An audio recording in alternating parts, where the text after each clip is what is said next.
Dear Reverend Abram, thank you for letting me be your friend. You see, you gave me shelter from the storm.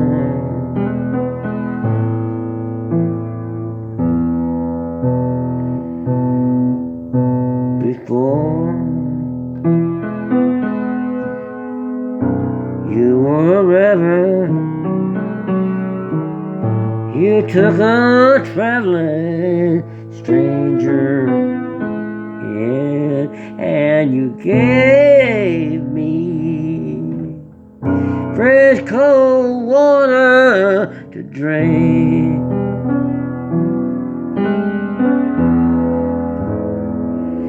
It never tasted so fine. That cold water you gave me to drink that summer day, well, it knocked the Mississippi heat and dirt out of my mouth.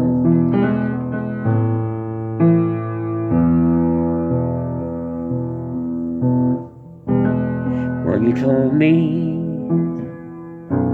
you had been chosen by God to preach His gospel. I was so proud of you, I didn't know what to say.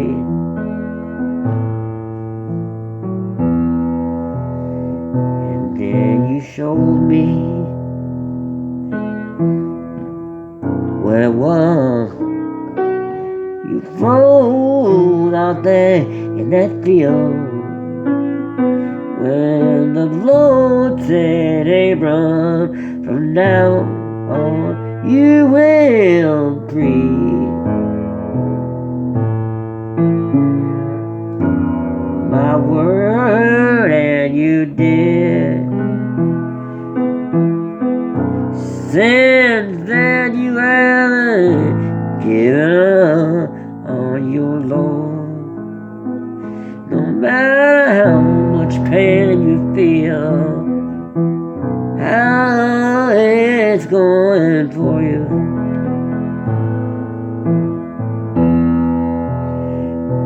and you took me in one day, gave me $6.06 roll, and I will never forget your kindness.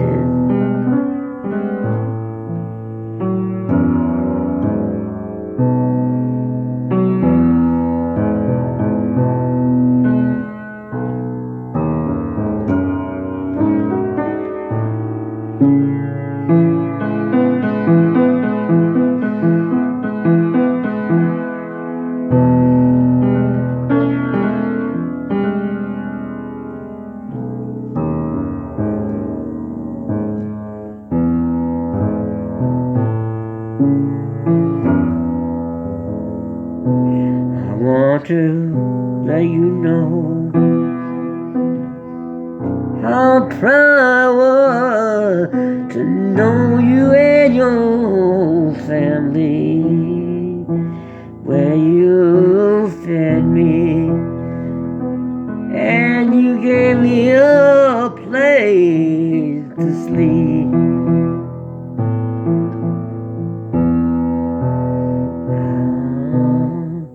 Down in Como, Mississippi, so long ago, you gave me shelter, Reverend Abram, shelter from the storm.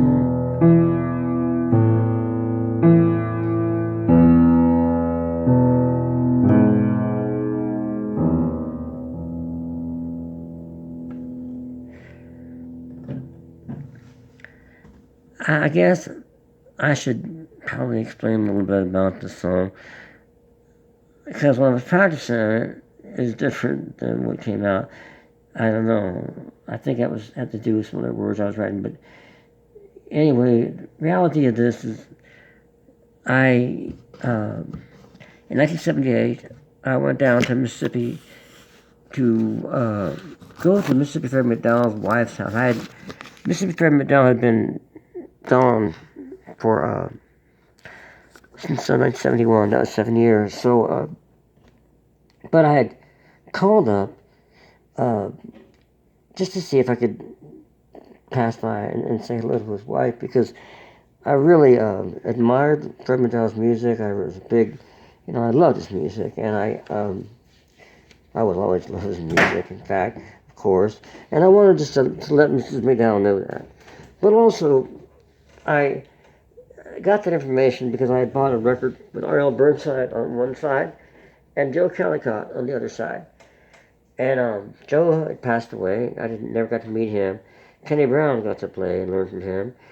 R.L.'s guitar player in the 90s, late 90s. But anyway, I did get to meet Mrs. McDowell, and then, after a while, there's not too much to say, because really, what I wanted to meet was Mississippi Fred McDowell, but he's gone, anyway. But it's really fine meeting Mrs. McDowell. Anyway, the next day, I was staying at the Como Motel, and there were two cars, big LTDs, and they were side by side, so the drivers could speak to each other. And I still was kind of interested trying to find R.L.'s place, because Miss McDowell didn't know exactly where he lived. And so I asked these two people, and one had to leave, but this other man, he didn't really know where R.L. was, but he thought he might know somebody that might. So he took me. He had just dropped his wife off to work, and I had just I was there at this place with my dog, and I had just ordered some breakfast and French toast and some bacon and some. Anyway, it was taking forever to get. Curtis said he'd wait for me, but it got just ridiculous, and I think I know why. I think they knew that I'd been talking to these people, and just down there at that time, whatever. I had caught heat from before, talking to black people when white people saw me. It's just stupid, crazy, but believe me, it's real. And in fact, in Rome, Georgia, 7 years before, I had been told not to do that by my brother-in-law's aunt and uncle, and that wasn't that long before. Anyway, so it took a long time. Curtis was a little frustrated, but just the same, he knew I had to get a dust cap for my wheel bearings were showing. And so he said he might have one, and also he might know somebody who might know R.L. So we went out to his place, and he gave me, he found a dust cap cover, and he was with his granddaughter, a real sweet kid. And I'm standing there, and he comes back with a glass of cold water. It just tasted so good. God, that water tasted good. And anyway, so he had a pony there too. And actually it was Ann's pony, but Ann was way too young to ride the thing. But I thought I would try to ride it. Yeah, Curtis said, go right ahead, try. I tried to hop on the thing, kept bucking me, finally bucked me off. And Curtis was having a great time laughing at that. And, by that time I'd had enough of that pony. And so he took me to Otho Turner's house. And Otho was a sugarcane fife player. And I had never seen somebody play the sugarcane fife. Barely knew what one was, but he played in the Como Fife and Drum Band, and it's where people like Napoleon Strickland, R.L. Burnside played there, Calvin Jackson, a lot of great people from that area played there, and check it out, the Como Fife and Drum Band, and just any of those type of bands around there. It's a mixture of African and music and blues. It's just wonderful. Anyway, also pulled out, he went inside. Well, first off, when we got there, it was in the outhouse, and Curtis Abrams going, Turner, Wyatt. And then I was just a damn minute, Abram. He comes out of the outhouse, and next to the outhouse, he has his mule hooked up to a plow. And this is for real. This is 1978. And he says, well, just a goddamn minute. Abram, see, I'm busy, so he said, I want you to meet John. He's looking for blues players, and he kind of scowls at me, with the Turner. He says, huh? And he goes, and I said, yeah, do you know where Burnside is? And he goes, oh, I'm not sure. He goes, and then, hey, why don't you play him a piece? Abram says, Curtis Abram says, and so he just kind of still looks at me cross-eyed. He goes, well, okay, and he goes inside his house and comes out with this sugarcane fife. And he plays it. It just blew me away. Baby, my baby don't stand no cheating. So he's doing, a few minutes after this, and it's just wonderful stuff. And then a car pulled up in his driveway, and had Missouri plates and relatives of his. A big, huge black woman came out of the passenger side, and a very skinny young man driving with a shirt, a suit, jacket, and tie, and looking very tired, came out of the driver's side. So that was about the end of that, and I said goodbye to everybody, and my new friend Curtis Abram, and then I left. Then we traded addresses. And a few weeks later, I went to Atlanta to look for work first, which didn't work so well with my brother-in-law's brother, and then I went back to Virginia, where my mother lived in Northern Virginia, and so I stayed with her. I got work with some friends up there, construction work, and I got a card from Curtis Abram, and in the card he goes, John, I fell in love with you when we met, and I was 22, and it's from a man, and I'm thinking, wait, fell in love with me. Oh, okay. Then I had to do some double tracking in my mind. No, he doesn't mean like love, like what I had. It wasn't gay love. It was wonderful, sweet human love. It had been gay love, and I've been gay. I had been down for that too, but I just happened to not be gay, and it wasn't his thing either. And he was expressing the fact that I think he is a black man in 1978 in Tooele, Mississippi area, and I am a white dude that came through and was decent and friendly and didn't demean him in any way. And I think that's what he meant, because 4 years later, he flat out thanked me when I was in Laurel's. He goes, John, I want to thank you for spending time with us niggers out here. And when I heard that, niggers, the word nigger, what a disgusting word. Some people throw it around like they're tossing a tennis ball. And those that do that, white people got no right to say that, first of all. That's not their thing. But Curtis, being black, is telling me that he should be grateful that I am spending time with him. What crazy fucking bullshit. When it's me that's going to his place. At that time I was staying with R.L. Burnside at his house in 82. He basically had no money. We were looking for work. I went to Curtis's to spend the weekend watching him preach the gospel. In fact, he gave me $6 worth of penny rolls. He fed me. They took me to church. And he's thanking me for spending time with him. What a crazy mixed up scene that is. And I say, Curtis, I'm the one that's thanking you for taking your time and letting me into your life. Because I only got to see him a couple times that summer, see the family, but they were there off and on. Like I was going to tour with RL, and I remember one particular time, I had a 1958 Cadillac, a silver Cadillac, and when I left New Orleans, I dropped these people off in Huntsville, Alabama, English people that had cousins there. They had been around for Jazz Fest in New Orleans. I was on my way to do a tour with RL up the East Coast. And we were going to go in the Cadillac. 58 Cadillac was running fine. We were going to go. So, before I met RL, I stopped by Curtis's house. And it was a wonderful time. I mean, it was just a couple days we were there before I met RL to go on the road. But I'll never forget, parking that silver, and the moon is shining down the silver Cadillac, and it was like, I was at Curtis Abrams, and I just felt like I was going to be on a tour with RL a couple days, and I felt I was at the right place, in the right time, in the right universe, at that moment, anyway. And how pretty can things get. But, flashback 4 years, that whole thing about, I mean, when will it end? Never. People will always be derogatory towards each other. But is that, it's still happening. It's just the idea that, gotta get together, man. I mean, what is this bullshit? You know, like somebody thinks they're better than the other. And what is this, a clown brigade that thinks that? Fools. We're people, and we all got it going on. We all suffer, we all bleed, we all puke, we all live, we all die. So, babies, you think that you're better than somebody else, you are out of your goddamn mind. And Reverend Curtis Abram, he was a wonderful person, and I am so glad I got to meet he and his wife and daughters.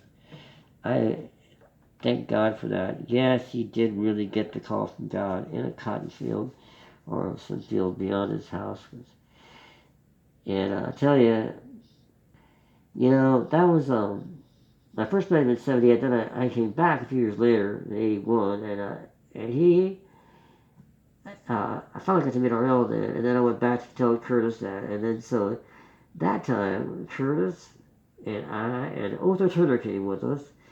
Well, RL had invited me back to his place that night, so I brought all these guys back, and what a kicking and rocking that time that was, man. That was the first night I played with RL Burnside, September 1981, and Curtis Avery was there, and Otho Turner, and our RL boys, and Dave Evans is there from the folk chorus. What a wonderful time. How lucky I've been. Okay. I just want to say one last thing, and that is, I want to thank you for letting me be in your life, Reverend Curtis Abram. I wanna appreciate what I've got, memories of it all. I am so grateful for knowing you all.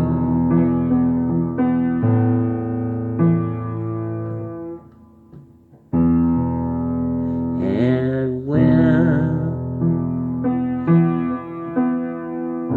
my time comes, I hope you'll be there at the gate.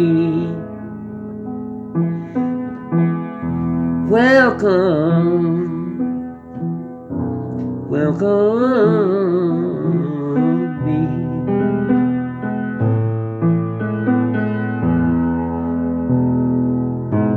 I couldn't think Reverend Abram on down and to say hi and to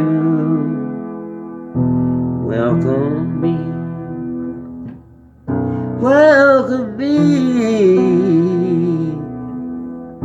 back home, back home.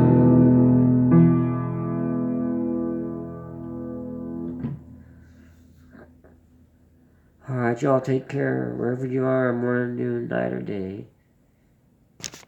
And I hope you have had, I'm sure we've all had a Reverend Curtis Abram in our life. If we're lucky, if we're really lucky, we've had more than one, but there's only one of each of whoever is special. But I mean, I guess everyone's special that we meet.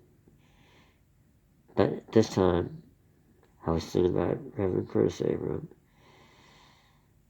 He did suggest I quit playing blues. He said you should knock out, put your harps away, quit that playing blues. I had a hard time with. I kind of mumbled something when he mentioned that. And I told that to RL when I got back to Burnside's place. I said, "Yeah, Curtis thinks I should give up playing blues."